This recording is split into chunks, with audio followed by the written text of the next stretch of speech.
Qala al-musannifu rahimahullah an Abi Hurairah Abdurrahman ibn Sakhr radhiyallahu ta'ala anhu qala sami'tu Rasulullah sallallahu alaihi wasallam yaqul ma nahaitukum anhu fajtanibuhu wa ma amartukum bihi fa'tu minhu mastata'tum fa inna ma ahlakal ladzina min qablikum. Waalaikumsalam, masuk Bang Nadi.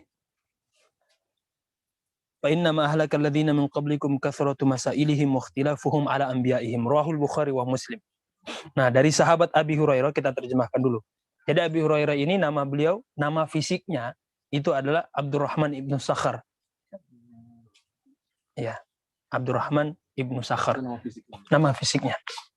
Jadi kalau kita terjemahkan Hurairah itu hir dari kucing.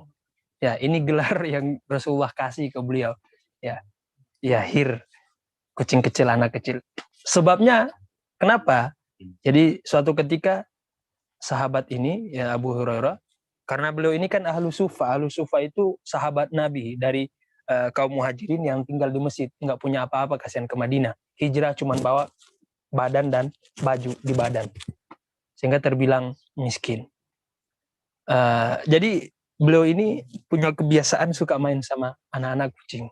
Sampai kemudian Rasulullah melihatnya, dan Rasulullah tahu karakter ruhani daripada Abu Hurairah ini, seorang yang lembut, sehingga Rasulullah kasih gelar ini. Ya, Abu Hurairah, bapaknya anak kucing. Ya. Dan para sahabat Nabi itu senang dipanggil dengan panggilan yang diberikan oleh Rasulullah. Sama seperti Sayyidina Ali radhiyallahu ta'ala anhu, Aba Turab. Ya. Kalau kita terjemahkan itu apa itu? Bapaknya debu, bapaknya tanah. Nah, dulu jadi jadi jangan antum mengira bahwa Rasulullah, sahabat Nabi itu rumah tangganya lurus-lurus aja. Namanya manusia, menyatukan dua pikiran ini kan hal yang paling mustahil di dunia. Seperti kita menyatukan antara api dan air, itu mustahil. Jadi jangan kita anggap walaupun ahli ibadah begitu nggak ada masalah dalam rumah tangga mereka, masalah juga. Ya, cuman masalahnya mereka bisa memanage masalah itu, yang menjadi bukan masalah. Kalau kita kan enggak, masalah dikit dibesar-besarin, akhirnya pusing sendiri, amsong sendiri di rumah. Ya. Kalau para sahabat Nabi Rasulullah enggak begitu. Ya. Suatu ketika Sayyidah Fatimah ini sedang tengkar sama Sayyidina Ali. Ya. Sayyidina Ali karena laki-laki yang gentleman, kalau dimarahin sama istri, bukan ngusir istri, pulang ente ke rumah ibu ente, enggak begitu. Dia yang keluar dari rumah. Itulah laki-laki, itu laki-laki sejati, bukan ngusir istri. Sini mah enggak ada. Wih, di sono jauh, enggak ada di sini. Ada. Aman, tenang antum. Oh gitu ya cara ini ya. Aneh enggak ada bakat begitu. Oh begitu ya. Waduh, jangan curhat di sini Pak Is. Ya. Biasa masalah itu ya. Biasa dalam rumah tangga itu justru itu garam. Antum kalau makan sesuatu nggak ada garam, itu kan tawar gitu, hambar ya. Nggak ada rasa. Biasa begitu. Jadi nggak perlu nggak perlu berlebihan, apalagi sampai membatin. Aduh, kayaknya kita ini orang yang paling sengsara di muka bumi ini. Ya Allah, biasa aja lah. Namanya suami istri pasti begitu. Kalau istri kita yang lagi merajuk, ya kita yang bujuk. Kalau kita yang lagi merajuk, emang di sini ada ya, sering merajuk. Oh, istri kayak ini psikolis ini kayaknya. Ya. Temperamental melankolis. Oh gitu ya. Bisa juga begitu ya. Tenang Holis. Ya, ada di bawah ya nomor rekening gitu. Pencitraan mulu. Nah, suatu ketika pernah cekcok sama Sayyidah Fatimah, masalah di rumah. Ya. Ini Sayyidina Ali ya mikirin umat mulu, ya nggak bawa pulus ke rumah. Biasa, begitu perempuan begitu, karakter istri begitu. Jadi antum jangan marah. Ente ini hubbud dunya, jangan. Memang karakter perempuan begitu loh. Jadi ketika perempuan atau istri kita begitu, yang seharusnya kita tanya itu ke diri kita, sudahkah kita memberikan hak istri? Jangan ente ini hubbud dunya, kita udah beda jalan, jangan. Ente beda jalan, ya ente sama setan. Jangan begitu, nggak boleh. Istri kita harus kita penuhi. Bahkan ketika kita berikan ya hal-hal yang sifatnya duniawi, 1 sendok makan kita suapin ke istri, itu pahalanya sama dengan jihad, bahkan bisa lebih. bisa mengantarkan kita masuk ke dalam surga dan dapat ridha Allah. Jangan anggap sepele hal-hal yang mungkin kita anggap duniawi. Jangan anggap sepele. Ya. Suatu ketika cekcok, namanya dalam rumah tangga kan konflik utama ya itu aja gitu. Berulang. Maka kita harus profesional. Karena Sayyidina Ali faham, karena beliau ini benar-benar lagi nggak ada duit, ya mau dia apa? Masa mau dibentak istrinya? Ya.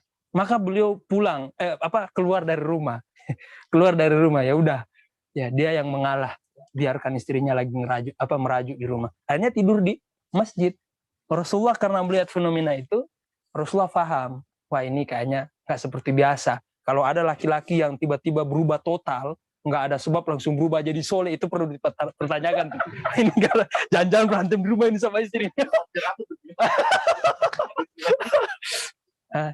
Kayak Kholis ini perlu dipertanyakan nih. Biasanya nggak datang hari Minggu dia kan, Rabu sama jangan-jangan nggak dapat jatah di rumah. Tiba-tiba jadi soleh amat gitu.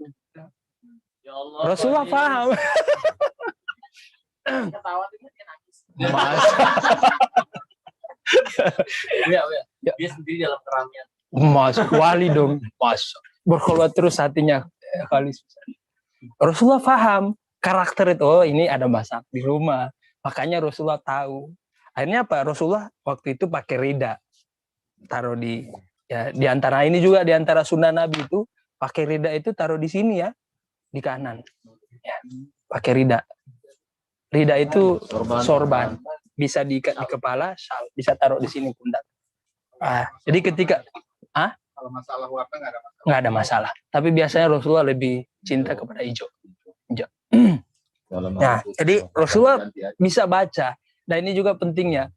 Seorang guru itu memang harus paham ya masalah psikologi dari anak murid, anak didiknya. Ya.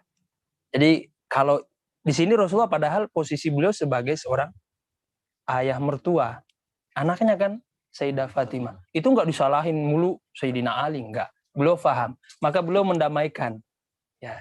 Jadi beliau bangunkan ketika Rasulullah lagi agak membungkuk mau bangun Sayyidina Ali, sorbannya jatuh ke tanah. Makanya Rasulullah sambil bercandain, bapaknya tanah bangun. Gitu. Ketawalah Sayyidina Ali, belum mulai ngobrol udah cair duluan. Nah, jadi ini juga pelajaran bagi kita. Kalau ada sahabat kita yang lagi ada masalah, jangan langsung dicecar mulu, kasih nasihat. Ente salah. Salah kita kasih nasihat di kondisi yang salah. Biarin dulu tenang gitu. Bawa dulu bercanda kalau udah cair. Bahaya mau kafir nggak boleh. Apalagi yang begitu tuh. Jadi tenangin dulu, cairin dulu ya. Cairin dulu suasana. Kalau udah cair baru tuh ente ini ada masalah apa sih? Oh begini. Kan lebih enak tuh. Maka Rasulullah kasih masukan. Akhirnya pulang sih Ali. Nah, Abu Hurairah radhiyallahu taala anhu, nama asli beliau adalah Abdurrahman ibnu Sakhar ya. Kata beliau apa? Sami'tu Rasulullah sallallahu alaihi wasallam, ini baru terjemahannya. Yaqul, aku mendengar Rasulullah bersabda, "Ma nahaitukum anhu, apa yang aku larang ya kepada kalian terhadap sesuatu itu, fajtanibuhu, maka jauhilah ya. Wa ma amartukum bihi, dan apa-apa yang aku perintahkan, fa'tu minhu, datangilah perintah itu, tapi ada takhid di sini, ada tanda kurung. Apa itu? Datangilah perintah itu mastata'tum, sesuai dengan kesanggupan kalian. Inilah salah satu rahmahnya Rasulullah. Rasulullah nggak maksa, ente sebagai umatku harus ikut.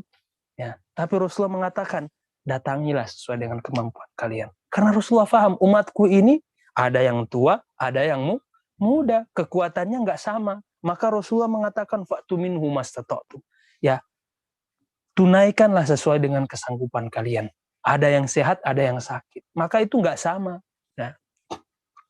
Fa inna ma ahlakal ladzina min qablikum, ya, karena sesungguhnya yang menghancurkan umat-umat terdahulu, yang membinasakan mereka, kathratu masailihim, terlalu banyak tanya, terlalu banyak permintaan, wa ikhtilafuhum ala anbiya'ihim, dan suka mendebat, ya, suka menyelisihi perintah nabi mereka, ya. Gitu. Maka Rasulullah paham, kalau yang saya perintahkan jalanin aja, walaupun nanti porsinya disesuaikan dengan kesanggupan kita.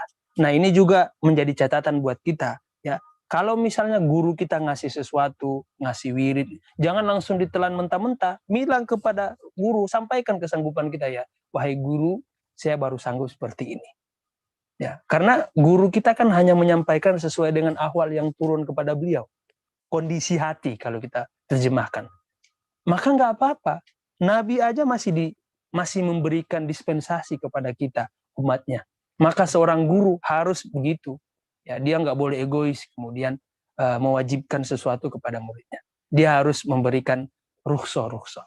Maka kita sebagai murid juga sampaikan apa adanya. Kalau kita mampu, bismillah, jalanin. Kalau kita nggak mampu, sampaikan kepada guru kita. Insya Allah guru kita itu kok pengertian, bisa memahami kondisi kita. Selama kita sampaikan kondisi kita.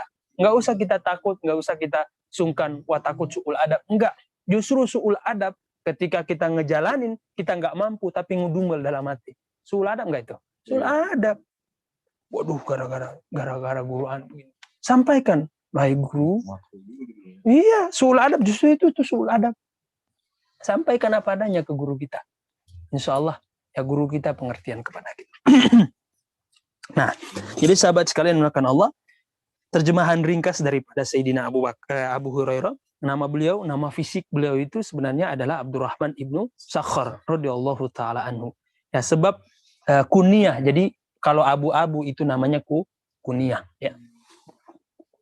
Sebab beliau diberikan kunyah ini bahwasanya suatu ketika kita udah jelasin tadi, Rasulullah melihat Abu Hurairah ini sedang, dulu kan orang-orang dulu kalau pakai jubah itu, jubahnya seperti yang aneh kasih ke musim. Jubahnya ya lebar, kebuka di sini, dan ini ya ini lebar. Kayak jubahnya Mas Syekh Al-Azhar. Atau Wali Songo, pernah lihat Wali Songo jubahnya? Itu kan di sini besar. Ya, suatu ketika Abu Hurairah ini sedang main sama anak kucing. Ya. Nah, ini juga menunjukkan karakter Sayyidina Abu Hurairah. Beliau lembut, ya. Dan inilah representasi daripada umat Islam. Seorang muslim itu dia harus lembut kepada semuanya, baik kepada manusia, ya, kepada saudaranya, ya, atasan bawahan dia, bahkan kepada binatang sekalipun kita dituntut untuk lemah lembut. Ya, kalaupun kita nggak suka, misalnya, kan nggak semua kita suka binatang-binatang tertentu, ya. Ada yang memang punya alergi sesuatu. Tapi jangan sampai ketidaksukaan kita itu menzulimi si binatang ini. Kan cukup misalnya kalau kita lagi ketemu dengan binatang yang ini, nggak perlu kita ladenin, apalagi tendang dia. Kan tinggal kita aja yang menjauh gitu.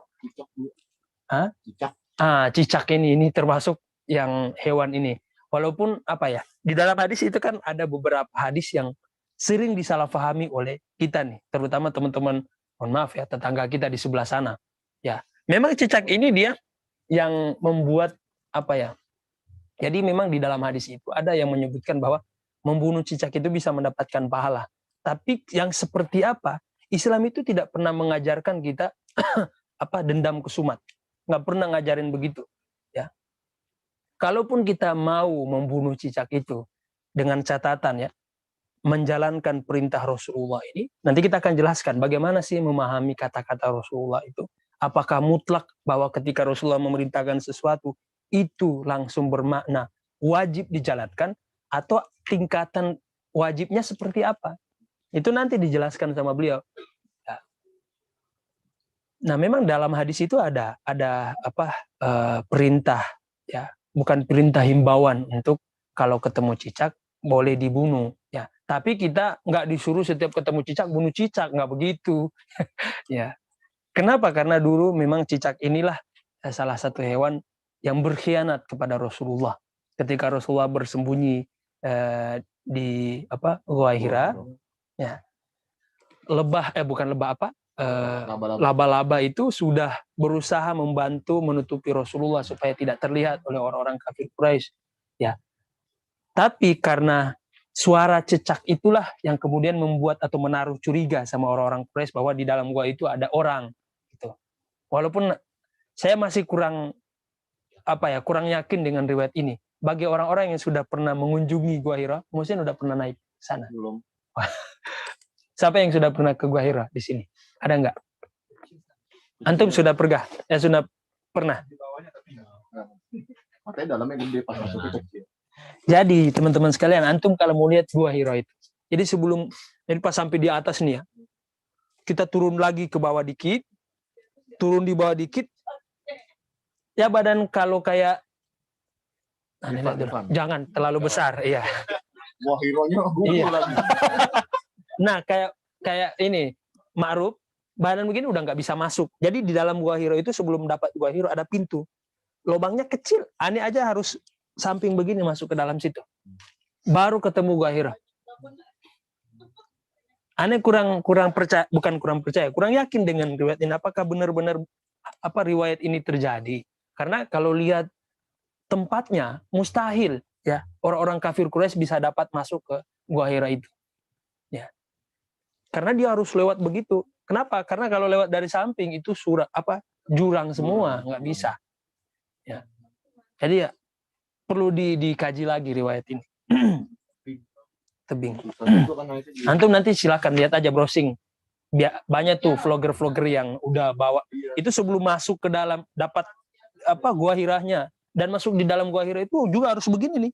Nunduk kita setengah ruku masuk. Kalau sholat di dalam nggak bisa berdiri. Aneh kan beberapa kali itu di situ. Nggak bisa berdiri, begini kita harus membungkuk. Nggak bisa. Masuk ke dalam itu sebelum pintu, begini deh.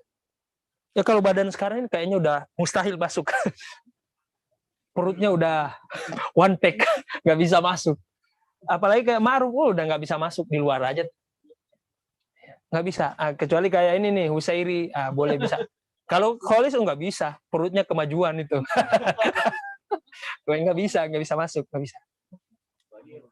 Apalagi Irfan, ya udah, masalah nggak bisa. Ludi masih bisa nih, Ludi, kecil.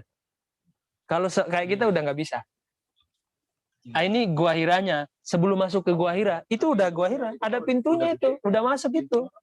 Sebelum masuk ke situ, itu tuh yang pintu Anda bilang, harus ini tuh begitu tuh masuknya. Nggak bisa. Bisa masuk. Takutnya begitu. Nah, baik teman-teman sekalian. Ya jadi,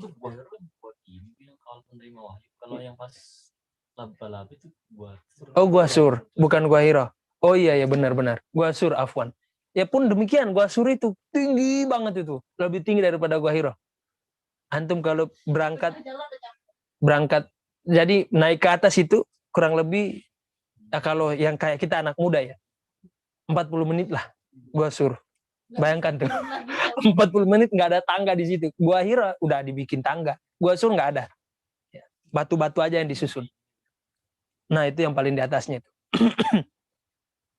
Lebih tinggi daripada Gua Hira. Kalau Gua Hira cuma terjang aja tuh. Jadi kita naik ke atas itu kuda-kuda harus full gitu. Bener-bener begini tuh. Iya, tangganya begini. Turunnya lebih susah. Sebelum naik ke atas kita harus pakai mobil ke atas. Ke Gua Hira. Sama seperti Gua Sur. Kalau di Gua Sur lebih bahaya, lebih suram. Kenapa? Nggak ada tangga. Cuman batu-batu yang disusun. Naik ke atas, kalau kayak kita anak muda nih, yang napasnya udah ngap-ngapan begini 40 menit. Apalagi kayak Pak Joko. Bisa 3 jam itu. Naik turun tuh. Ya. Sama. Ya kalau sampai. Kalau sampai. Jadi seperti itu ya teman-teman sekalian. Nah ini menunjukkan karakter sahabat Nabi SAW. Yang notabene-nya sebagai anak didik daripada Rasulullah. Jadi seorang guru itu apa yang dia warisi? Ya, makanya ini kenapa kita harus hati-hati memilih guru. Kenapa? Karena guru itu ada 3 yang dia warisi kepada muridnya. Ilmunya, karakternya, dan jinnya, setonnya dia. Ya. Kalau ilmunya oke, ya antum dapat ilmu. Akhlaknya, karakternya bagus, kita dapat karakter. Maka jangan kaget kalau lihat ada orang-orang yang, ya wajarlah orang-orang kemudian mengatakan kalau, mohon maaf, gurunya kencing berdiri, muridnya pasti kencing berlari. Karena murid itu representasi dari guru. Ya, maka kita lihat produk yang unggul seperti sahabat ini Abu Hurairah, ya bisa berkarakter lembut seperti itu ya karena gurunya siapa? Rasulullah Shallallahu Alaihi Wasallam.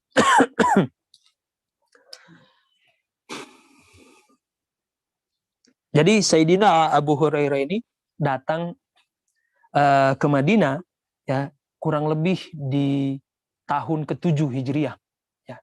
Dan Rasulullah pada saat itu sedang di Khaybar. Khaybar itu masih di Madinah tapi dekat pertengahan lah kota Madinah dia. Hanya sudah pernah pergi ke situ sekali dan tempat itu yang untuk Khaybarnya itu yang ada paritnya itu udah dilarang sama pemerintah Saudi karena pasti jamaah umroh yang dari Asia, dari Pakistan, Bangladesh dan dari Tantan itu kalau ke sana kan tabarukan. Nah, Wahabi nggak suka tabarukan, ditutup sama mereka. Syirik, apalagi kayak Khalis ini mukanya, wah ini muka musyrik katanya, ini nggak boleh. Enggak, mereka nggak percaya kalau Khalis di sana jadi ladang ini tuh, jadi ladang fulus. Oh, cingkrangnya kurang. Cingkrang antum kurang tuh. Antum mau fisik sih. Astagfirullah, nggak boleh itu. Rasis santai ini, Hendra. Ciptaan Allah itu nggak boleh gitu. Pohon itu dibakar tuh, Bu. Yang pohon tempat Rasulullah Bener. dibelah Ya, itunya di drill dibakar gara-gara dia bilang nyembah pohon. nyembah pohon bener. Juga Sama seperti ini yang Baiatur Ridwan. Itu kan ada pohon itu dulu. Ya. Ada pohon di situ, pohon. Makanya pohon nama pohon itu ya pohon Ridwan, Baiatur Ridwan. Sekarang udah nggak ada, ditebang sama mereka. Ya katanya kita nyembah pohon itu, minta ke pohon. Subhanallah. Jadi sampai sekarang ya mereka itu saudara-saudara kita Wahabi ini. Jadi asar peninggalan Rasulullah dihancurin sama mereka. Tapi mereka buat miniatur. Lah apa bedanya? Kan lucu itu namanya. saudaranya sendiri gitu tawa. Ya. Jadi dibuatlah miniatur. Lah kita pertama dari itu apa bedanya? Kedua, orang lihat miniatur dengan peninggalan asli. Beda nggak rasanya? Beda. Yang kita lihat miniatur hambar. Kita ingin mengkaji sejarah Rasulullah, termasuk peninggalan-peninggalan Rasulullah. Supaya apa? Kita bisa ngambil ibroh. Peninggalan Rasulullah sendal aja kita bisa ngambil ibroh. Apalagi yang lain. Orang bilang naik haji ini pondok gede ya. Oh gitu Pakai ya? kabah-kabahan. Miniatur. Subhanallah. Kadang kita heran sama saudara-saudara kita ini ya, Wahabi ya. Nah teman-teman sekalian, tahu nggak berapa ribu hadis yang dihafal oleh Sayyidina Abu Hurairah? Jadi Abu Hurairah ini termasuk sahabat Nabi yang paling banyak menghafal hadis. Jadi hafalan beliau kurang lebih ada 5.374 hadis yang beliau hafal di luar kepala yang beliau bagikan ke kita sampai ke kita ini semua totalnya. Tapi ini masih satu karung. Jadi hafalan beliau itu ada 3 karung. Yang 2 ini nggak dibagikan, yang 1 dibagikan sama kita. Baru 1. Ya. Yang 2 disembunyikan. Kenapa? Karena takut beliau nanti ada fitnah. Ya, termasuk ilmu-ilmu rahasia, asror dari Rasulullah. Ya, termasuk informasi tentang person-person tertentu yang munafik. Nah, ini juga pelajaran bagi kita. Setelah sepeninggalan Rasulullah, kita nggak boleh memvonis orang munafik. Nggak boleh. Ya. Walaupun secara zohir kita lihat, ya, tapi kita nggak boleh mengatakan dia itu munafik. Kecuali bahasa Indonesia. Kan bahasa Indonesia munafik ini sudah bergeser mana? Ya, maknanya udah bergeser. Bukan munafik kepada keimanan dia, bukan. Tapi muka 2. Kalau maksudnya itu, kita kan berbicara itu disesuaikan dengan urf, dengan budaya kita. Kemana makna bahasa itu yang sering kita pakai. Kalau munafik maksudnya bermuka 2 itu nggak apa-apa. Tapi kalau tunjung saudara kita yang lagi maksiat, misalnya lagi terjebak dengan dosa zohir, kita bilang munafik ente, wah bahaya. Karena kita tunjuk 1, ketika kita menunjuk 1 jari ke guru ke orang itu, ya ada 3 jari yang nunjuk ke diri sendiri. Jadi hati-hati. Makanya nunjuknya gini. Harus begini nunjuk. Sofi Bu ya. Oh gitu. Stres kali ya. Tutup pelajaran baru Khalis. Jadi nunjuk orang gitu jangan begini, begini. Iya. Alamatnya mana di sana? Nah, jadi ada 5.374 hadis yang beliau hafal di luar kepala. Ya. Nah, istilah sufi ini dari beliau lah ya. Para ahli tasawuf ini terinspirasi dari sahabat Abu Hurairah. Makanya sampai sekarang termasuk pakaian para sufi itu ada pakaian sufi ya. Termasuk ada di bagian mana ya? Ada ya, sambil Fadal. Sambil di sini kan kita ngaji santuy, bagi-bagi dulu nih makanan. Fadal. Ini benar Bapak itu tentang umumnya gitu. Apa itu? Soleh mendadak. Begitu ya. Dia lapar.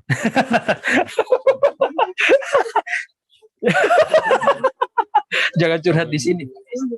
Udah aneh ngaji aja lah. Musim. Jadi ada satu toriko di Tunisia. Allah alam, mudah-mudahan aneh nggak salah. Nama toriko itu Kurkuria. Atau Kurkuria. Itu salah satu toriko yang dimana bajunya itu warna-warni. Kemudian ditambal-tambal. Ada warna kuning, warna orange. Antum silakan lihat di internet. Itu terinspirasi dari sahabat Abu Hurairah radhiyallahu ta'ala anhu. Makanya beliau dikatakan sebagai ahlu suffah. Ya. Nah, dari kata inilah kemudian para ulama sufi, para aulia menamakan ilmu yang mereka bawa sebagai ilmu tasawuf. Ini nih ya, asal muasal kata daripada tasawuf. Sufa. Walaupun nanti kalau kita tarik lebih dalam lagi ya, masih ada perbedaan pandangan terkait pemilihan kata-kata sufi. Ada yang mengatakan sufa itu diambil dari kata suf. Ya. Suf ya, kalau ya ada yang mengatakan kain dari sufa. Tapi penekanannya mengatakan kapas ya. Wall. Kenapa? Karena para sufi itu ketika mereka sudah masuk ke dalam lautan tasawuf ya, mereka seperti kapas yang dibawa oleh angin. Kemana Allah menentukan takdir mereka, begitulah mereka mengikuti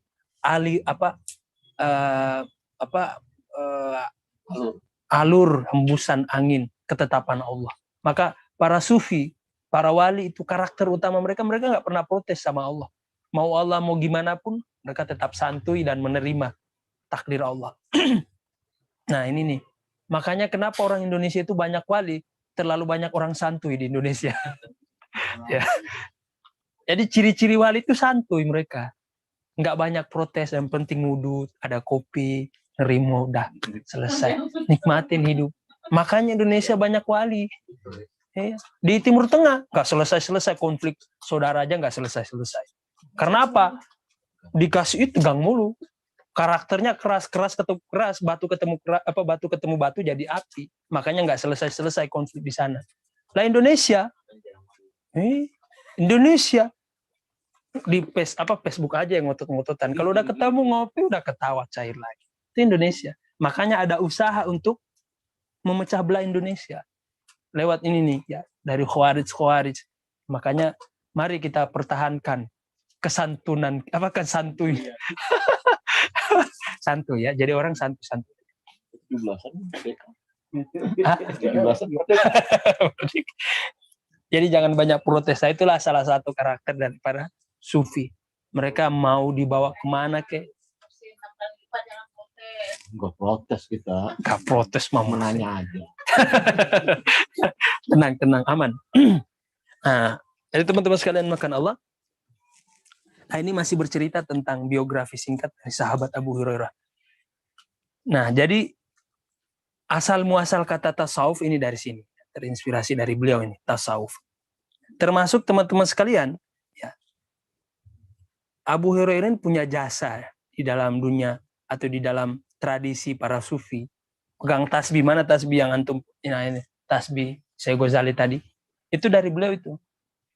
Terinspirasi dari Abu Hurairah. Jadi Abu Hurairah itu salah satu sahabat yang punya tasbih. Tasbihnya itu kayak tali apa namanya? Kalau mainan anak-anak kita, bukan. Kalau dipakai untuk lompat, iya lompat tali. Itu tasbihnya bisa dibuat begitu, lompat tali.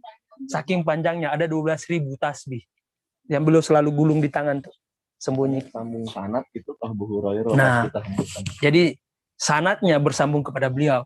Yang melanjutkan tradisi tasbih itu Hasan Al-Basri. Makanya semua sanad tasbih itu ke beliau. Nah ini sekalipun menjawab tantangan dan juga tuduhan para Salafi Wahabi yang mengatakan bahwa tasbih itu tradisi Hindu. Ya, hello. Ya, tradisi Buddha nggak begitu. Sama secara zahir belum tentu sama. Iya. Maka tasbih kita, mohon maaf, kita punya sanad. Ya. Alhamdulillah saya mendapat sanad itu dari guru saya, Buya Rozi. Dan di mana sanad itu sampai kepada Hasan Al-Basri dan sampai kepada sahabat Abu Hurairah.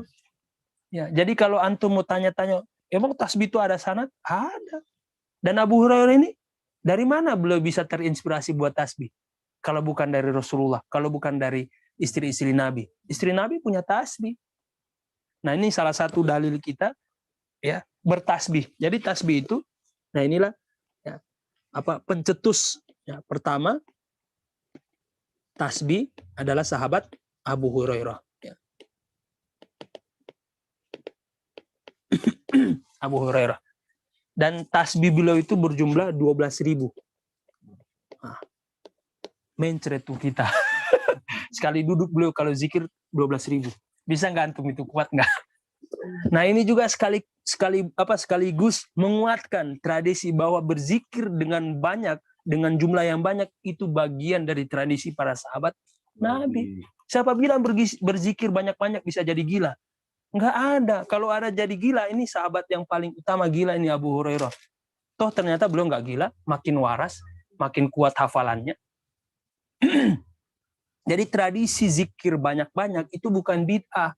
Ada dasarnya dari sahabat Abu Hurairah. Beliau itu sebelum tidur selalu menyelesaikan tuh 12.000. Sekali duduk sebelum tidur. Ya. Karena ya, makanya aneh bilang, semakin kita, ya ini kan makom beliau ya, makom tajrid. Karena seorang Abu Hurairah ini termasuk sahabat Nabi yang, ya kalau bahasa 12.000 udah tidur. Oh gitu ya. Bismillahirrahmanirrahim 12.000 tidur. 12.000. Iya. Gitu aja tuh 12. Aturan mulai dari satu sampai Ini ya.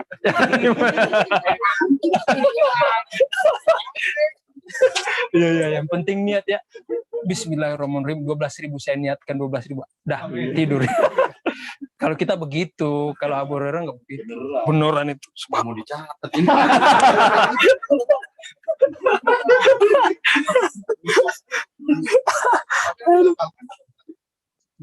Berbeda. Ada yang meriwayatkan bahwa yang beliau lafazkan itu istighfar. Astagfirullah. 12.000 kali. Ada yang mengatakan tasbih subhanallah. Bukan. Tapi ada juga yang mengatakan la ilaha illallah. Tapi kalau kita coba analogikan, la ilaha illallah 12.000 kali sebelum tidur, aduh. Atau mungkin beliau baca cepat itu, la ilaha illallah. Mungkin bisa. Tapi tidurnya beliau mungkin jam 12 malam kali ya. Jadi udah start setelah habis sholat isya langsung duduk. Ya. Bisa kan tidur. Habis isya. Karena beliau ini mohon maaf kalau bahasa kita kan karena sahabat Nabi yang ahlu sufa nganggur, pengangguran yang sukses. Apa yang sukses? Nganggurnya. Tapi nganggur beliau berkah. Bisa zikir. Maka setiap hari beliau di masjid.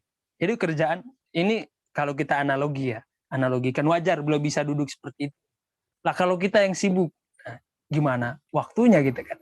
Beliau duduk sekali duduk itu langsung 12.000 kali. Ini salah satu yang mencetus zikir dan tasbih ya. Kalau zikir sebanyak-banyaknya beliau ya. Pencetus tasbih juga beliau.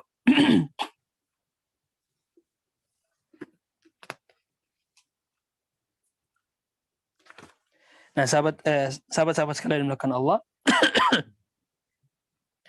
Tapi sepeninggalan Rasulullah beliau pernah diberikan amanah jabatan seorang semacam wali kota lah ya.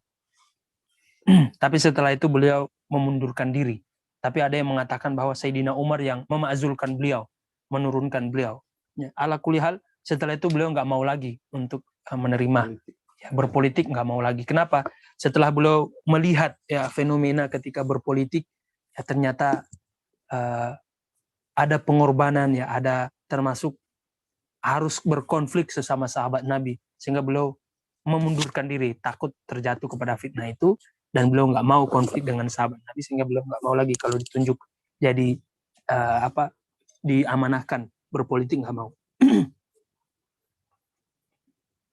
Ada kisah yang menarik dari beliau ini. Jadi suatu ketika ada datang bapak-bapak ke beliau. Ya. Jadi ini juga menguatkan bahwa orang soleh itu harus kita sowan ke orang soleh. Kalau kita dengar ada orang soleh di mana selama masih di wilayah kita, datangi. Dan ini tradisi dari dulu. Bahwa kalau ada wali yang masyhur, orang soleh yang masyhur, itu kita sebagai kaum muslimin, kita harus sowan ke mereka sebagai wujud cinta kita kepada Allah Subhanahu wa taala. Dan itu tradisi dari dulu, sudah dijaga oleh sahabat Nabi. Suatu ketika ada bapak-bapak datang membawa keluarga, tapi ada dua anaknya yang dan dua anak ini kerjanya nelayan gitu. Jadi mondar-mandir pakai kapal gitu. Mungkin berdagang tapi pakai kapal, dulu kan transportasi orang-orang dulu kapal salah satunya. Datanglah dengan istrinya, karena Abu Hurairah ini ya terkenal ya seorang sahabat Nabi senior yang menghafal banyak hadis, wali Allah, kekasih Allah, orang soleh, selalu didatangi. Suatu ketika ada bapak-bapak dengan istrinya datang, kemudian meminta doa kepada Sayyidina Abu Hurairah, wahai Tuan, tolong doakan anakku yang sedang berlayar. Ya. Kata beliau, ada satu amalan yang saya kasih ke kamu kalau kamu mau. Jadi di sini disebutkan riwayat itu, ja'a rajulun faqala lahu ud'u libni, wahai Tuan, tolong doakan anakku. Kata beliau apa? Faqad waqa'a fi nafsi, belum. Masih perkataan si bapak tadi, faqad waqa'a fi nafsi al-khaufa 'alaihi minal halak. Saya takut anakku nanti tenggelam ketika sedang berlayar. Apa jawab Abu Hurairah? Faqala lahu ala adulluka ala ma huwa anfa'u laka min du'ai wa anjah wa asra ijabah. Maukah aku tunjukkan kepadamu satu amalan yang melebihi doa saya yang mustajab itu? Jadi ada satu amalan yang lebih dahsyat daripada doa orang soleh. Apa itu kata beliau? Qala bala. Ya saya butuhlah. Kalau memang ada cara itu, boleh wahai Tuanku. Qala tasaddaqa bi sadaqatin tanwi biha najata waladika wa salamata mama. Jadi ternyata sedekah itu bisa mengalahkan ya doa orang soleh. Ya. Bersedekah dengan niat, tentunya dengan niat ya. Tapi sedekahnya ke siapa? Lah ke orang soleh maksudnya. Ya, kata bahasanya begitu, bahasa musim begitu sih. Jangan ke saya, ke guru-guru kita punya Rosi. Tapi kalau ke kita nggak apa-apa, ada kotak amal di sini kok. Tenang, ada kotak amal. Apa kata beliau? Jadi jangan anggap ini, mungkin kita ketawa karena nganggap itu lucu, tapi ini beneran loh ya. Kata beliau apa? Bersedekah kepada orang soleh dengan niat tadi tuh supaya diberikan keselamatan. Makanya kata apa setelah itu apa? Kemudian berbicaralah si periwayat asar ini, riwayat ini, kata beliau apa? Fa'a'ta sa'ilan dirhaman. Maka si bapak ini dengan istrinya langsung mengeluarkan beberapa, nggak tahu ya di sini nggak disebutkan nominalnya, tapi dirham yang banyak dikasih langsung kepada Abu Hurairah. Kemudian apa kata beliau? Allahumma, tolong doakan wahai Tuhan, hadza fida'i ibni Zaid wa mama'ahu. Tolong doakan wahai Tuhan, ini sedekah aku serahkan kepadamu. Kalau bahasa kita ini setor buat Abu Hurairah, tolong doakan anakku supaya selamat. Apa seketika itu terjadi? Jadi ketika anaknya ini sampai kepada orang tuanya, diceritakanlah, wahai bapakku, wahai orang tuaku, ketika saya berlayar, itu ombak sudah benar-benar dah. Kapal-kapal yang lain udah tenggelam semuanya. Iya, tinggal kapalnya dia ini berdua sama temannya dan juga hartanya yang dia bawa dari luar negara setelah berdagang. Yang Allah selamatkan, itu air nyentuh dia aja nggak mau, gitu. Nyentuh kapalnya aja nggak mau.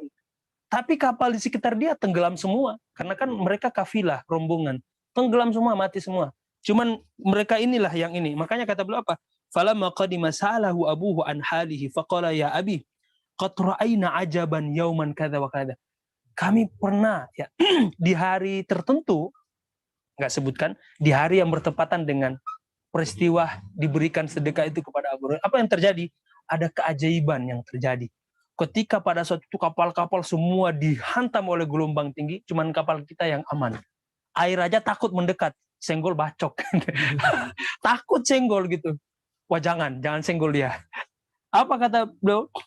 Tiba-tiba dengan fenomena yang seperti itu, air seolah-olah tenang di sekitar mereka. Padahal kapal-kapal di sekitar mereka tenggelam semua, mati semua. Tiba-tiba ada suara dari langit yang mengatakan begini, ala inna fida'a Zaid maqbulun wa Zaidun mughathun. Jadi inilah fida ya. Inilah fida itu semacam bayaran petebusan daripada doa Sayyidina Abu Hurairah. Diterima semuanya dan juga yang dibawa oleh si Zaid ini, harta dagangan itu.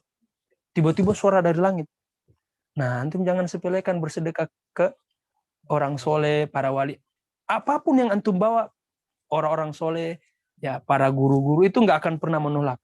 Ya. Nggak pernah menolak, walaupun antum bawa aqua atau kopi kenangan gitu kan. Atau skoteng gitu. Nggak apa-apa, itu guru kita nggak akan pernah menolak. Ya. Adabnya sudah hadiah kali Bu ya, bukan Hadiah. sedekah kali ya. Jadi hadiah. Ya kalau sedekah kan terlalu ini ya, rendah masa kita sedekah. Hadiah. Tapi nggak apa-apa, ucapkan. Misalnya ke guru kita, Buya, ya guru tolong doakan. Ya, orang tua saya tolong doakan ini. Nggak apa-apa, diminta. Ya. Tiba-tiba tuh dari langit. Setelah itu apa kata beliau? Tiba-tiba muncul dari air itu, ini bukan Nyi Roro Kidul ya. Ya, muncul sosok yang pakai jubah putih-putih. Ya. Gak usah masuk, tahan. Tahan, tenang.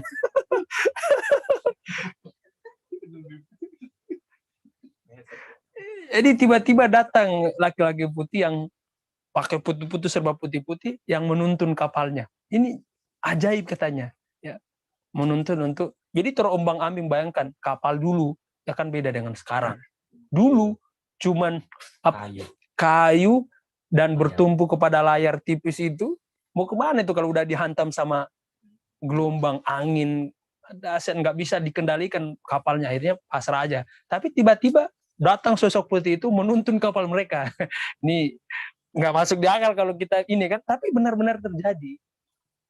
Dan menuntun ke tempat yang tempat pulang mereka.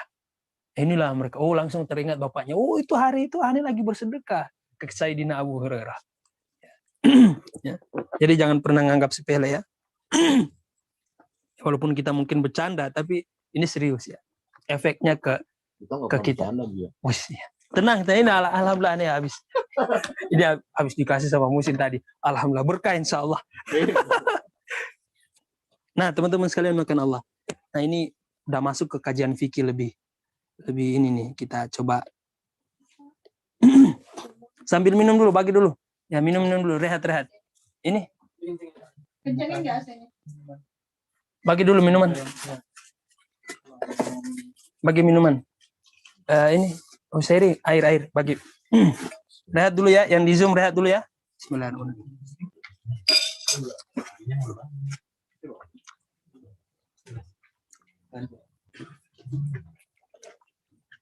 Rehat dulu yang di Zoom, kalau ada minuman, makanan, monggo silahkan sambil rehat.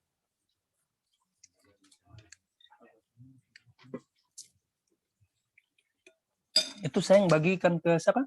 Uri. Uri, mana yang kue tadi tuh? Ini nih. Maksudnya udah. Kasih ke Uri. Aqua.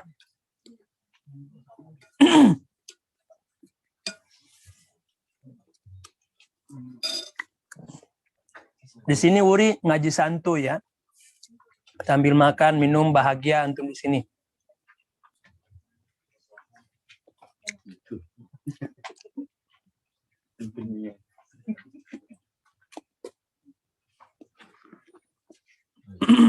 Dah. Minum dulu, Ipan, minum. Kue Ipan. Ini. Ini bagi. Ini jangan ditutup. Ya Allah, bagi. Ivan buah aja lagi diet. Oh, lagi diet. Apa? Tisu. Ada tisu? Mana tisu nih? Itu Ipan. Oh iya, taruh terus sini. Dikeluarin semua itu kue itu. Ya. Ipan. Dah. Sayang, kue. Itu masih ada kue itu tuh. Dibuka itu seri. Yang di Zoom rehat dulu ya. Fatul. Itu ada kue itu bagi-bagi semuanya. Antum di sini harus kenyang ya, mangan semuanya, minum. Ya bagi Pak Joko ya, silakan. Pak Joko lembut, pilihnya yang pink. Oh yang pink, masya Allah. Hatinya lembut. Hatinya Hello Kitty ya. Pasti iseng jadinya.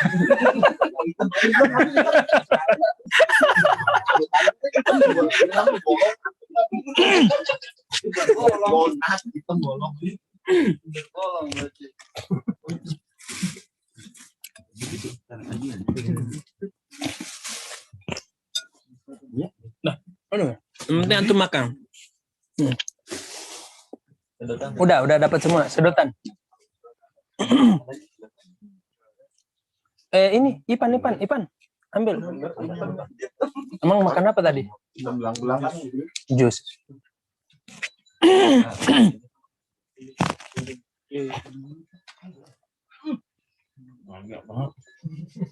Itu jus itu, Pan. Kalau mau minum jus.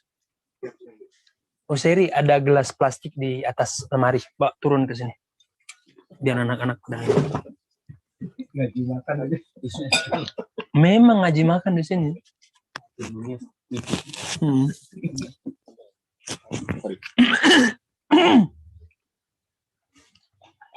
Karena antum udah stres kasih ngaji kan. Ngaji itu kan ke kepala semua tuh. Kalau ngaji begini, kepala. Kecuali ngaji makrifat itu langsung ke hati. Kalau gini kan kepala dulu. Ya sebelum ngebul makan lah. Biar hati gembira, cepat paham kan. Makan pulang. Habis makan pulang.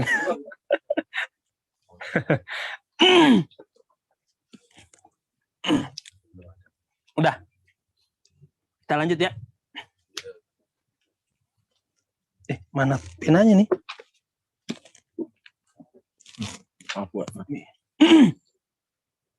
Nah, teman-teman sekalian menggunakan Allah. Di sini beliau tulis bab. Ya, menyimpulkan, memaknai hadis ini, kata beliau apa? Jadi taat kepada Nabi. Gimana sih kita memaknai taat kepada Nabi itu? Nah, seperti apa dikatakan taat itu kepada Nabi? Maka kata beliau apa? Qal nafa'ana Allah bihi sami'tu Rasulullah sallallahu alaihi wasallam yaqulu ma nahaitukum anhu. Nah, kalau bicara dalam konteks, jadi para sufi itu, para orang-orang pengamal tarikat, jadi jangan pernah antum menganggap bahwa apa? Oh jus. Enak itu. Buka, dikocok dulu tuh ada ininya. Ya. Ipan, itu ada jus. Irfan, tolong jusnya dikocokkan.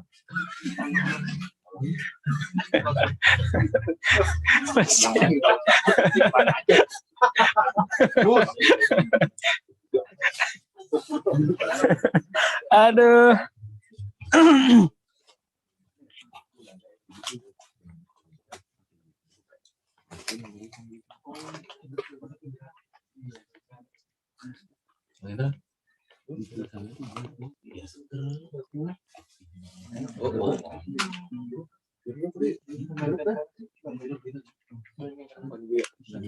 Ya.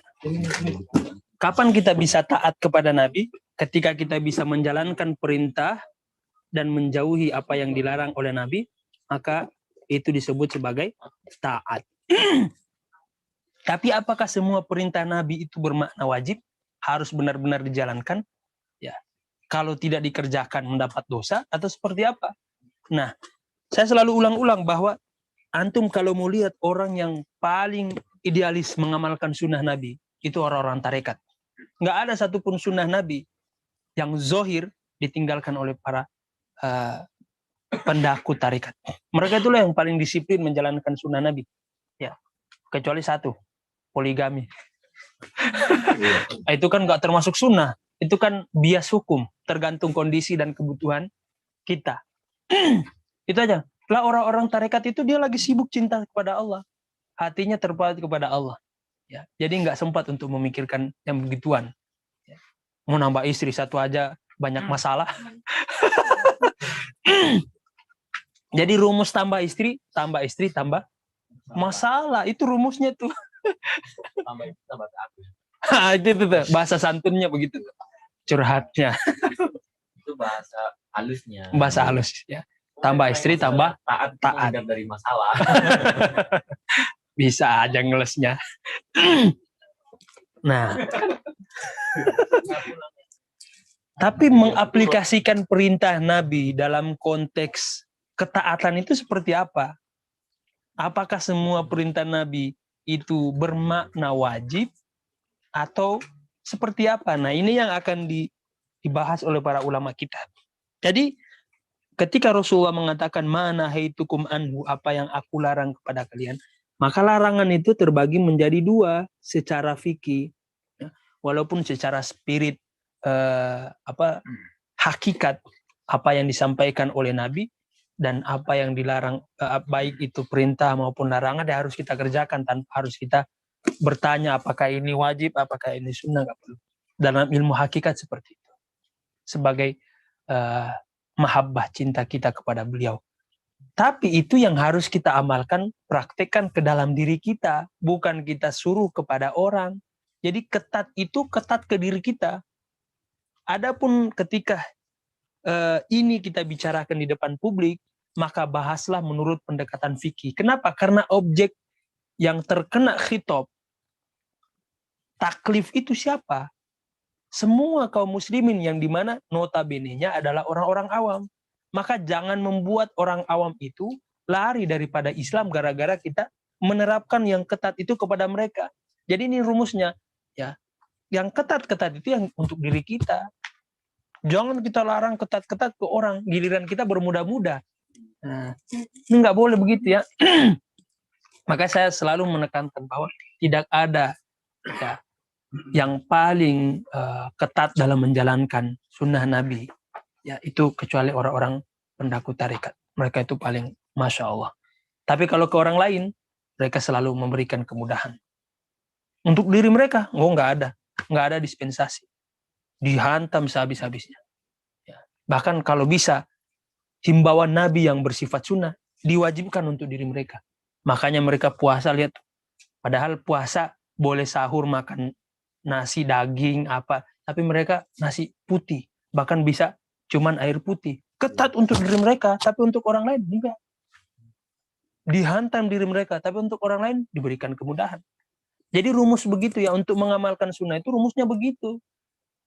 Diketatkan ke diri kita, tapi diringankan untuk orang lain. Jadi jangan dibolak-balik, salah itu, keliru. Jangan dibolak-balik ya. Ya. Wa ma arsalnaka illa rahmatan lil alamin. Kita saja Rasulullah selalu memandang dengan ainur rahmah, pandangan rahmat.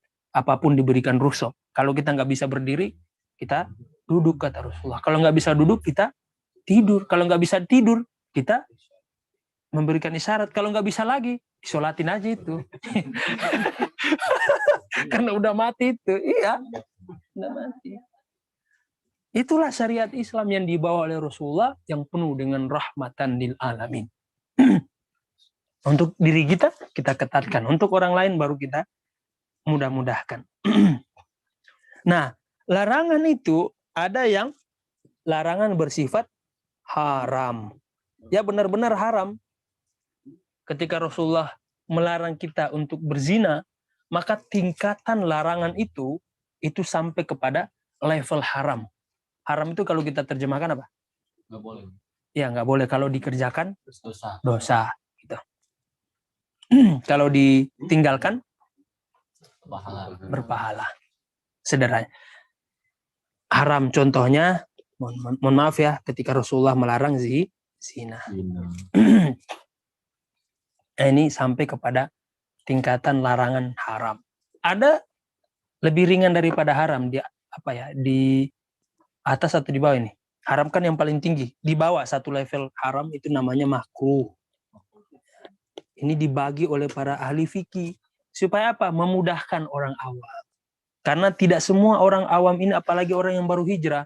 Nah ini juga ya isyarat dari mereka bahwa ya ketika kita jadi penerapan syariat itu nggak boleh langsung sekaligus. Itu bermasalah nanti ke psikologi orang. Orang yang baru keluar dari ya ibaratnya dari lingkaran setan, terus kita paksakan dengan syariat, itu berat sekali. Orang yang terbiasa misalnya, nggak usah yang haram-haram aja, sesuatu yang makruh, rokok. Orang-orang yang sudah udah jadi gaya hidupnya ngerokok setiap hari, kita larang dia ngerokok, nggak bisa, dia nggak kuat. Maka harus larangannya atau orang yang kita ingin supaya dia tinggalkan rokoknya harus bertahap. Kalau biasanya sehari 2 bungkus, coba tuh disuruh kurangin. Ya, gitu. Jadi ada tahapan-tahapannya. Makanya dibuatlah rumusan dari pemahaman para ulama kita terkait nas-nas teks-teks baik Al-Quran maupun sunnah Nabi SAW, tergantung stressing. Penekanannya seperti apa, dibagi. Kalau penekanannya kuat dan membawa mudorot, dibagi menjadi haram. Ya. Tapi kalau mudorotnya masih abu-abu, belum terbukti secara 100%, baik secara turunan dari turun temurun atau secara pengkajian penelitian, ya belum terbukti, maka nggak boleh kita haram. Makanya sampai sekarang rokok itu makruh hukumnya, nggak haram karena secara dampak kepada kesehatan belum terbukti secara 100%. Buktinya apa? Buktinya ada kok kakek-kakek, nenek-nenek yang umur sudah 100-an masih ngerokok. Masih hidup. Ada orang yang nggak pernah ngerokok, baru 30, ya umur 30 udah mati. Ya. Nah, ini membuktikan bahwa belum terbukti secara 100% bahaya daripada rokok. Nah, jadi secara larangan terbagi menjadi 2 ya. Sebagaimana, ya, misalnya kalau makruh ini larangan makan jengkol dan yang bau-bau ketika kita hendak sholat. Ya, kenapa? Karena bau mulut kita mengganggu orang sholat dan malaikat. Ya. Padahal saya pakai masker udah kecium ya. Bukan musim. Ya, termasuk makan bawang. Nah itu juga kenapa ulama kita memakruhkan ngerokok. Karena ngerokok itu yang paling terbukti itu bau mulut. Perokok aktif itu cium aja bau mulutnya. Bau. Karena asap kan. Makanya sebagian ulama kita termasuk para kiai, nah sebelum kita ke masjid, apalagi orang-orang yang perokok aktif, ya siwak dulu, sikat gigi dulu di rumah. Itu biar ngilangin supaya kita dapat berkah kalau sholat. Wali ayah. Karena kita kan mau sholat ini mau menghadap Allah, ya. Dan yang hadir bersama kita sholat bukan cuma kita, ada saudara-saudara kita dari kalangan jin dan malaikat. Jangan sampai, makanya wajar kalau rumah kita itu sepi, nggak ada berkah dari malaikat. Kita kerjanya rokok di rumah aja, gimana mau masuk malaikat? Ya. Nah ini juga pelajaran bagi kita, rumah itu kasih parfum, kalau bisa bakar bukhur yang harum-harum. Sebaliknya, malaikat itu, para jin muslim yang soleh-soleh, malaikat, tidak suka dengan yang bau busuk. Sebaliknya mereka suka, tertarik itu dengan bau yang wangi-wangi. Makanya di antara sunnah Rasulullah, itu bukhur. Dan ini yang masih dijaga oleh para habaib. Ya. Aswaja, itu tuh. Bakar bukhur. Ya. Jadi itu bukan ngundang jin. Karena orang Indonesia nggak ada bukhur, akhirnya pakai menyan. Jadi itu bukan ngundang jin, bukan. Ya. Ini karena nggak. Itu dikiterin kan dia ya. Kalau habaib kan begini dia. Masya Allah. Gitu, Habib Lutfi, Habib Rizik begitu. Karena malaikat itu suka yang wangi-wangi. Dan Rasulullah suka yang wangi-wangi. Nah di antara sunnah Rasulullah itu senang. Setiap hari Jumat, ya itu selalu bakar bukhur di rumah. Nah, kalau bisa, ya beli bukhur ya. Ntar ada yang jual, siapa nih? Ya cari aja di toko-toko ya, obat-obat herbal ada. Atau kalau kemahalan bukhur, beli aja yang semprot-semprot ini. Stella, yang bau bukhur ada. Stella. Yang penting rumah itu harum. Karena kalau mohon maaf ya, busuk, nggak dirawat, ya itu tempatnya jin. Suka dia demen begitu. Wajar rumah kita banyak jin, banyak dedemit. Lah kita yang ngundang. Gitu. Sebaliknya, dedemit itu juga nggak suka yang harum-harum. Nggak suka yang wangi-wangi. Jadi, cara ngerukia praktis rumah itu ya pakai bukhur aja. Apalagi pakai sholawat. Ya sebelum bakar bukhur itu, disolawatin tuh Allahumma sholli wa sallim ala sayyidina Muhammad. Baru bakar, wah lari semua itu. Dedemit mau apa, nggak kuat dia. Karena setiap asap yang keluar dari bukhur itu ada sholawat. Nah, jadi cara sebelum antum, ini salah satu cara ngerukia praktis. Itu bukhur dibacain tuh. Terserah Fatihah, yang jelas ada sholawat. Ditiupin. Setelah itu dibakar. Itu setan dedemit apa di rumah pada kabur semua. Dan malaikat berbondong-bondong datang ke rumah kita. Karena ada sholawat ditambah plus wangian. Jadi kalau dia nggak suka berarti indikasi ada sesuatu. Nah, termasuk ya benar. Kalau ada yang nggak suka kita bakar bukhur, ya. Karena ada yang nggak suka. Ya, banyak. Termasuk, mohon maaf, saudara-saudara kita Wahabi nggak suka bukhur tuh. Nah, perlu dipertanyakan tuh. Apa di kepala dia tuh?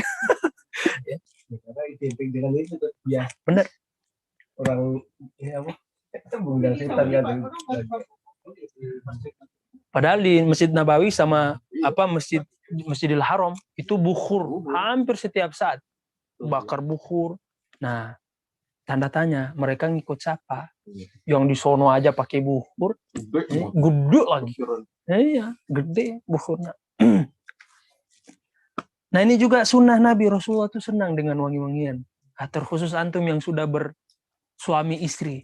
Jadi jangan bosan-bosan beli parfum. Ya. Jangan nanti pakai parfum ketika kita keluar rumah, salah itu. Lebih utama itu ketika kita lagi masuk di rumah dengan istri kita. Rasulullah itu subhanallah. Ya, nggak bosan-bosan kita bercerita tentang Rasulullah. Semua kebaikan ada sama beliau. Mau lihat dari sudut apa nih? Sudut pandang sebagai seorang suami. Oh, semua kebaikan seorang suami ada sama Rasulullah. Yang paling romantis lah. Walaupun kita nggak romantis, tapi beliau itu Masya Allah. Dan yang paling tahu ya bagaimana mood istri itu beliau. Maka beliau setiap saat berwangi-wangian. Walaupun umur beliau udah 50, istri beliau kan masih, tapi beliau senang pakai yang harum-harum. Karena beliau paham, ya sekedar dengan begitu bisa mengundang ridho Allah. Kalau istrinya ridho, kalau istrinya bahagia. Coba istrinya di rumah udah mumet, kita datang bau asap, bau apa di rumah. Ya bawa masalah lagi sampai di rumah. Ya, wajar istri kita marah-marah. Ya, jadi sampai di rumah bagi kita yang kerja di luar, coba biasakan mandi dulu, ya bersih-bersih, pakai parfum, niatin untuk mengikuti sunnah Nabi supaya kita dapat ridha Allah. Begitu juga sebaliknya istri ya, jangan mentang-mentang di rumah pakai ya pakaian asal-asalan, terus parfum nggak habis masak ya bau asap, bau apa nggak diperhatikan bau badannya. Ya. Iya, jangan sampai suami kita lebih tergiur yang di luar. Ya. Karena mereka hampir sebagian harinya tuh di luar ngelihat yang bening-bening. Iya, senyumnya yang paling lebar tuh yang. Kholis bukan lebar lagi. Kholis istrinya apa? Depan masa nikah baru soalnya pengantin baru masih hangat. Yang penting mau berdua ya. Ya ini juga pelajaran ya buat istri-istri. Ya, jangan nggak apa-apa ya pakai parfum, nggak apa-apa berdandan di hadapan suami kita. Semoga dengan itu dapat ridho Allah. Karena ridho Allah bagi seorang istri itu ada pada ridho suami. Beda dengan suami. Ya, suami itu ridho orang tua. Ya, walaupun tetap harus seimbang antara orang tua dan istri. Ya, yang penting skincare aja. Arifah SK tuh masalahnya. Nah,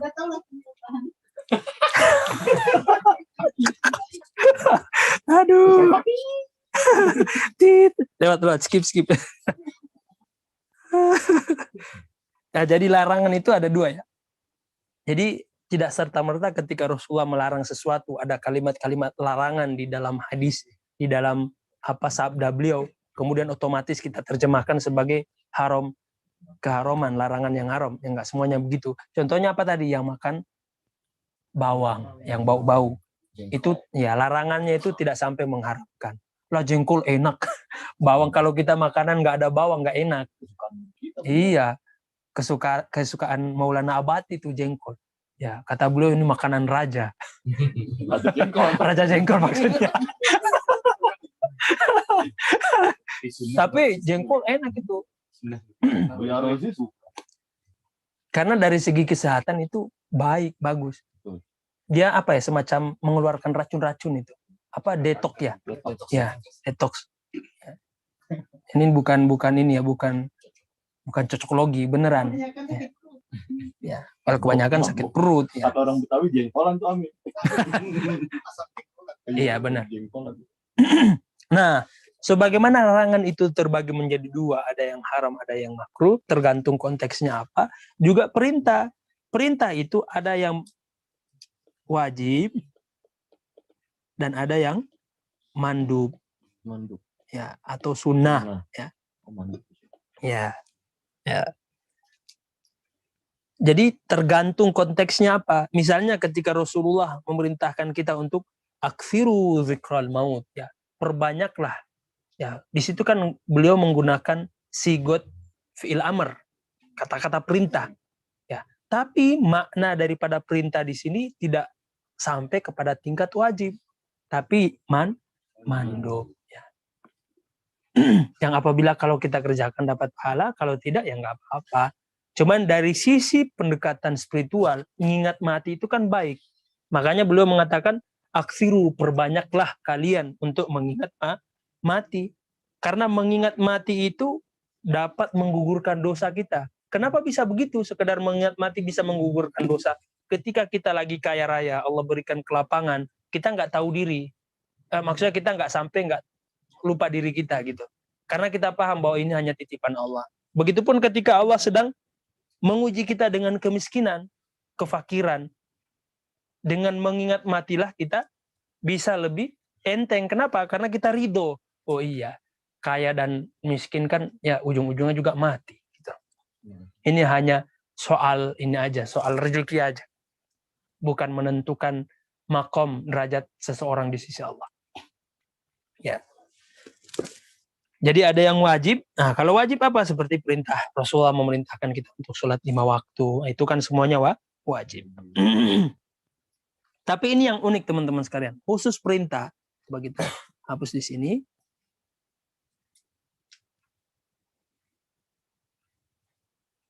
Nah, khusus perintah ini kata beliau, kata para ulama kita. Jadi khusus perintah, ada yang unik ketika Rasulullah mengatakan atau di dalam hadis ini berbicara tentang konteks larangan, kata beliau apa? Rasulullah tidak mentakyid, tidak membatasi dengan sesuatu. Kata beliau di sini dalam hadis, "Manahaitukum anhu fajtanibuhu." Apa yang aku larang atas kalian maka jauhilah. Udah selesai sampai di situ. Maka semua larangan dari Rasulullah harus kita jauhi. Tergantung kesanggupan, maksudnya bukan kesanggupan, tergantung kondisi kita. Gitu. Tapi berbeda dengan perintah. Rasulullah memberikan batasan di situ. Batasannya apa? Sesuai dengan kemampuan kita. Kalau kemampuan kita cuma 500.000, ya jangan paksa 1 juta misalnya. Ya. Kalau kemampuan kita hanya bisa duduk, ya nggak bisa berdiri dalam sholat, maka nggak apa-apa, silahkan sesuai dengan kemampuan kita. Makanya kata Rasulullah apa? Nah,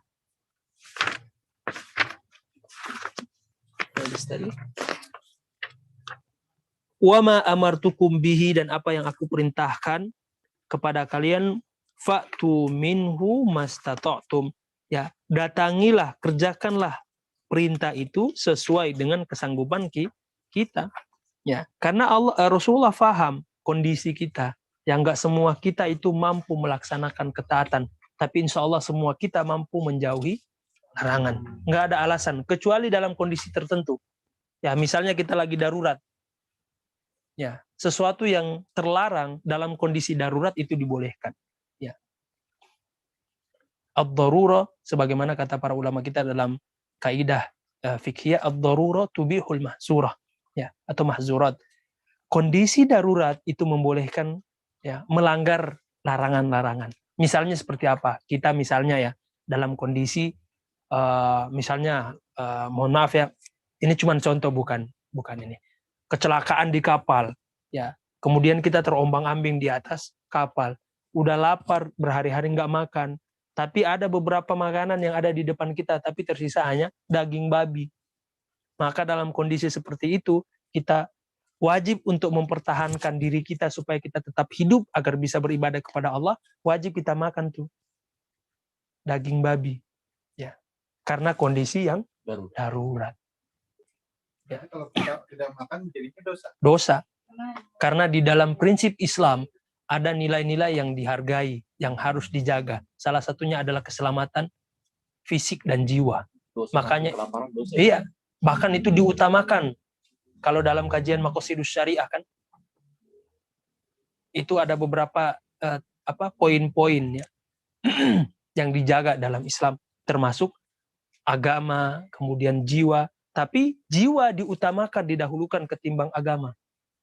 Kenapa? Kalau fisik kita nggak kuat, fisik kita nggak sehat, bisa nggak kita menjalankan perintah agama? Nggak bisa. Maka agama sangat menghargai fisik kita. Makanya di dalam hukum Islam ada namanya hukum kisos. Kalau kita zolim kepada orang, kita putusin jarinya, maka antum harus bayar dengan jari yang sama.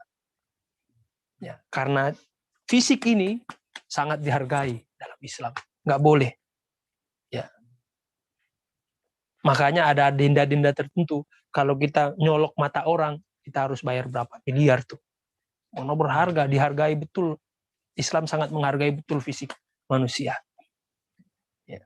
Nggak boleh kita zolim sama orang tanpa alasan tertentu. Nah, jadi sampai di sini paham ya teman-teman sekalian?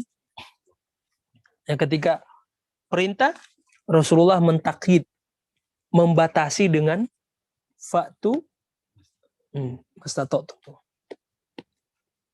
dengan kadar kemampuan. Kita terjemahkan aja langsung. Kadar kemampuan dan kesanggupan. Makanya haji, hukum haji itu alat tarohi di dalam mazhab kita. Boleh ditunda. Sampai kapan? Lah sampai kita sanggup. Sanggupnya kapan? Mau berapa tahun kek? Yang penting niat aja dulu dalam hati. Ya. Boleh, silakan. Karena kalau soal taat kepada Allah sesuai dengan kemampuan kita. Ya, Allah tidak pernah membebani di luar batas kemampuan sang hamba. La yukallifullahu nafsan illa wus'aha. Dan ini juga pelajaran bagi kita, ya, para guru, para masyayikh. Ya. Kita nggak boleh membebani murid-murid kita. Bahkan ketika kita ngasih wirid, kita nggak boleh, ya, kita kasih berat ke murid kita, sedangkan kita yang ringan-ringan. Zikir 100 kali, murid kita 10.000 kali. Mencret sudah. Zolim itu namanya, nggak boleh. Allah aja nggak begitu, Rasulullah aja nggak begitu ke umatnya. Selalu kasih rahmatan lil alamin. Maka sebagai seorang guru nggak boleh. Ya. Kita harus berikan rukhsah. Ya.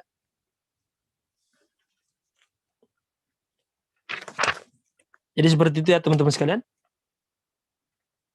Nah, terkait tadi itu yang kita bilang bahwa ketika Rasulullah mengatakan dalam hadis ini, Rasulullah kemudian mengatakan fa inna ma ahlakal ladzina min qablikum, ya sesungguhnya Allah membinasakan kaum-kaum terdahulu karena apa? Sebabnya kasratu masailihim.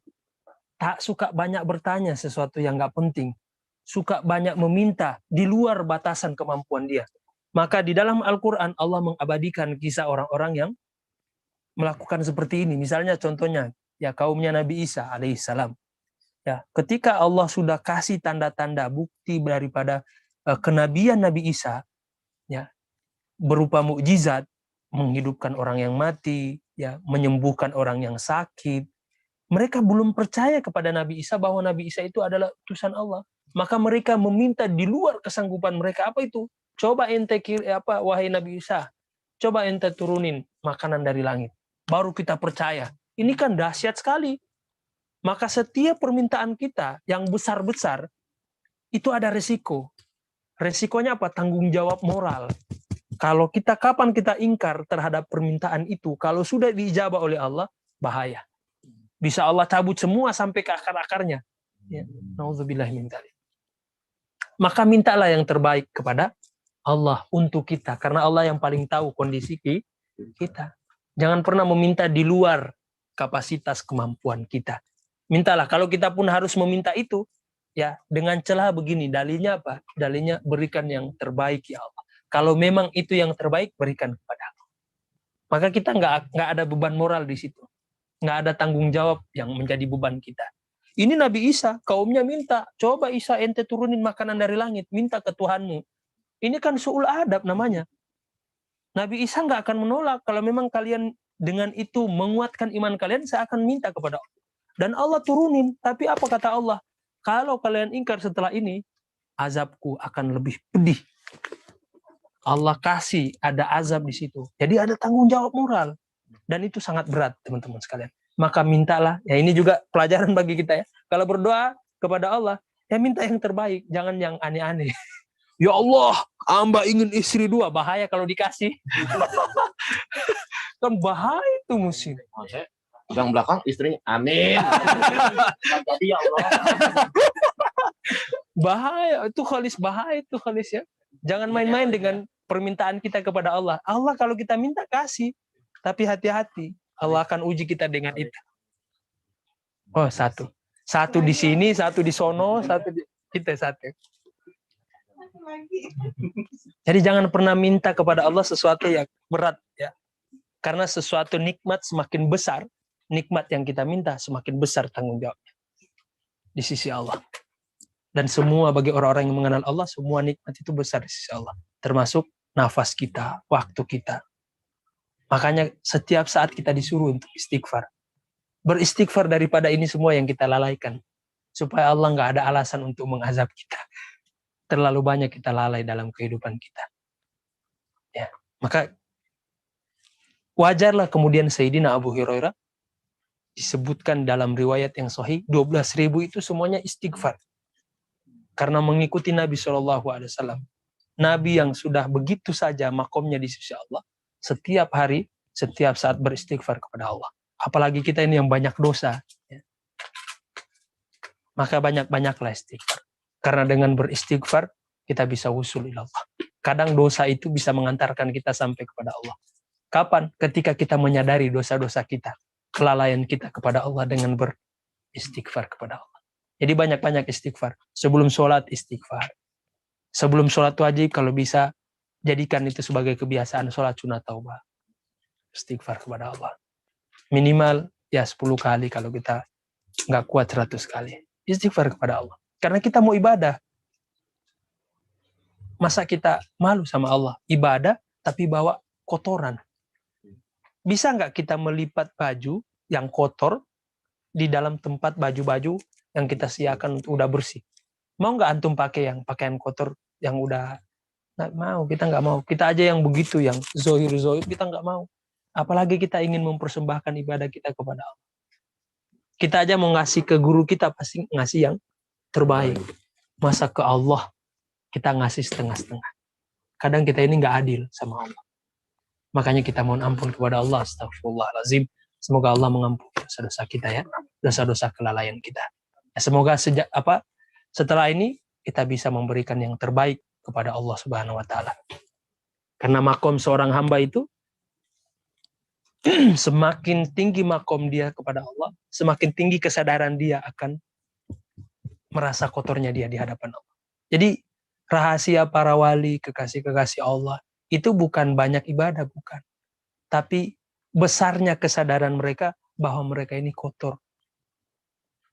Mereka selalu suuzon kepada dirinya, husnuzon kepada orang lain. Kalau melihat orang lain yang lebih tua dari dia, dia selalu husnuzon. Bapak itu lebih baik dari saya. Karena dia udah duluan hidup. Dia udah duluan mengenal Allah. Saya baru mulai mengenal Allah. Ketika dia bertemu dengan anak kecil, dia mengatakan, aku ini lebih buruk dari anak itu. Anak itu masih kecil, belum banyak dosa. Lah saya udah besar begini, banyak dosa. Jadi begitulah cara kita menghantam diri kita supaya tidak merasa. Ya. Maka dengan istighfar yang seperti ini, walaupun ibadah kita sedikit secara kuantitas, tapi kualitasnya di sisi Allah ya bisa mengalahkan 1000 rakaat orang-orang awam. Kenapa? Orang awam itu beribadah tidak didasari oleh kesadaran, tapi karena mereka sadar itu beban taklif. Tapi seorang salik, seorang penempuh, seorang kekasih Allah tidak lagi memandang ibadah itu sebagai beban, tapi sebagai kebutuhan. Makanya naik dia makomnya dari ubudiyah menjadi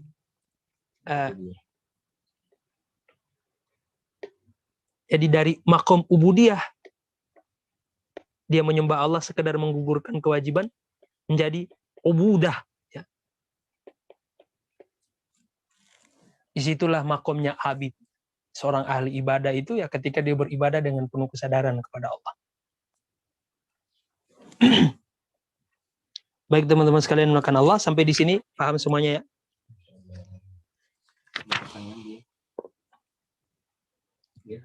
Ada pertanyaan.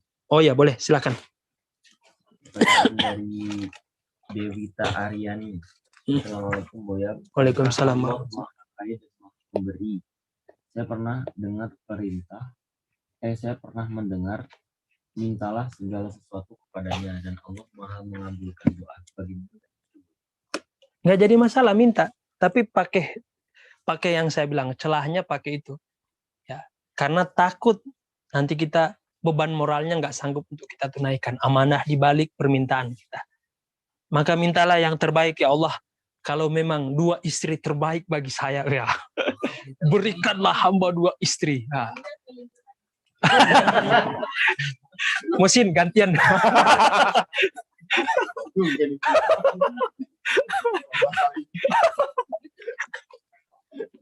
Saya kayaknya buka cabang ini. Jadi mintalah yang terbaik. Sisipin kata-kata celah itu. Karena beban moral yang setiap kita minta kepada Allah, itu berat. Ada tanggung jawabnya. Kapan kita melalaikan kenikmatan itu, maka azab Allah sangat pedih. Sudah menunggu di balik kenikmatan itu. Karena kita sudah nggak bersyukur. Allah udah kasih begitu, kita nggak syukur. Maka ketika kita belum sanggup atau tidak sanggup memikul beban itu dan Allah sudah terlanjur memberikan kita kenikmatan itu, perbanyak istighfar kepada Allah. Mohon ampun. Semoga Allah tidak mengazab kita karena melalaikan amanah kita, kenikmatan itu. Karena mengabadikan satu kenikmatan yang Allah berikan itu dengan syukur. Cara kita bersyukur terhadap nikmat Allah yang menjalankan ketaatan kepada Allah. Taat kepada Allah. Itulah tanda syukur kita kepada Allah. Begitu. Dan kapan kita melalaikan kenikmatan itu? Ya, dengan cara bermaksiat kepada Allah. Ya, kita lalai. Maka siap-siap azab Allah udah nunggu. Makanya jangan bosan-bosan beristighfar kepada Allah. Semoga supaya Allah itu ada alasan untuk nggak mengazab kita. Karena terlalu banyak kelalaian kita ya, terhadap nikmat yang sudah Allah berikan kepada kita. Dosa mata, maksiat telinga, maksiat kolbu, lalai kepada Allah. Maka banyak-banyak istighfarlah ya, kepada Allah. Supaya Allah nggak menghukum, nggak mengazab kita. Allahu ta'ala alam. Betul, kalau ada yang lain. Hanya sambil ini ya. Udah, kalau udah, kita tutup. Parfum yang alkohol, dokter Sinta. Parfum yang nggak pakai alkohol, yang apakah? Parfum yang pakai alkohol apa tidak apakah Bu? Karena alkohol akan cepat menguap sebenarnya nggak tersisa. Dalam fikih pun nggak jadi masalah karena kadar alkohol atau tipe alkohol yang ada di parfum beda dengan alkohol khamar. Bukan minuman. Nggak apa-apa mau pakai alkohol, yang penting pakai parfum. Atau yang penting jangan minum. Kalau minum mah mati nanti kok itu. Oh begitu ya, minum jadi keringatnya wangi. Oh gitu ya, langsung. Joknya cakep. Bisa jadi tambahan ini, jok referensi. Iya, benar. Dekat sama malaikat, malaikat maut. Bener. Cakep. Ya baik teman-teman sekalian. Udah jam 10 yang nggak terasa, Masya Allah. Ya. Agar lebih berkahnya pertemuan kita malam ini, kita tutup dengan sholawat timbul qulub. Ustaz Faiz.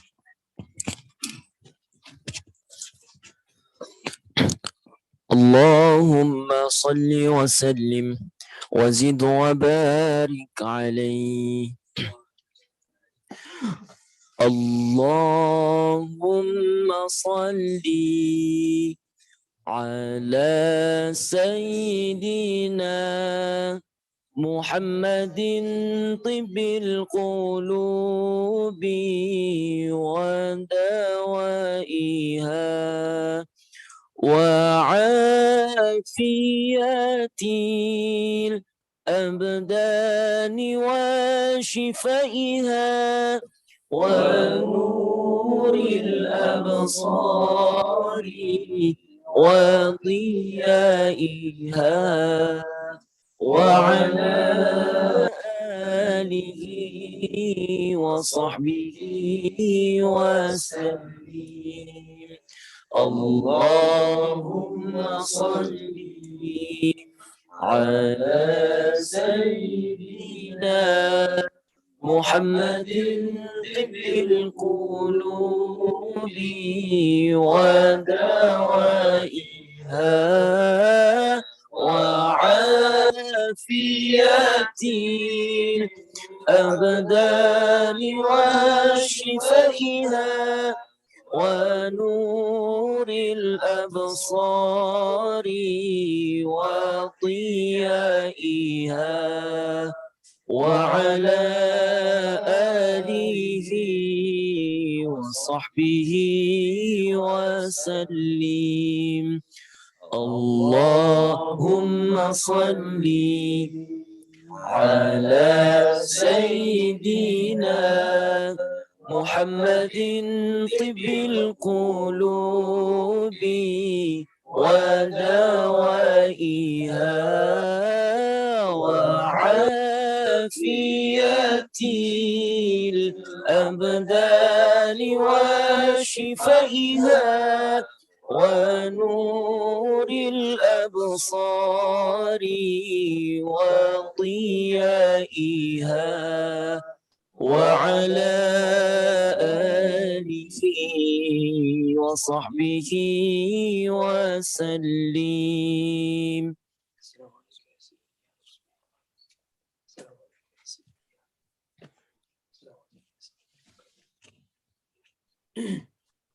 Agar lebih berkahnya pertemuan kita malam ini, mari kita tutup dengan membacakan doa kafaratul majelis. Subhanakallahumma bihamdik, asyhadu an la ilaha illa anta wa astaghfiruka wa atubu ilaik. Yang benar semuanya datang dari Allah, yang salah datang dari kebodohan saya, dari kejahilan saya, datang dari syaitan. Saya mohon ampun kepada Allah. Saya meminta keikhlasan, keridhaan dari teman-teman sekalian untuk memaafkan ya kesalahan, kejahilan, keterbatasan ilmu saya. Billahi taufiqul hidayah. Assalamualaikum warahmatullahi wabarakatuh. Fadal, silakan teman-teman, silakan. Fadal. Ya.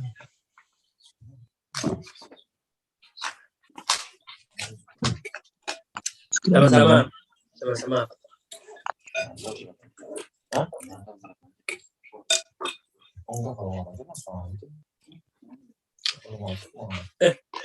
Di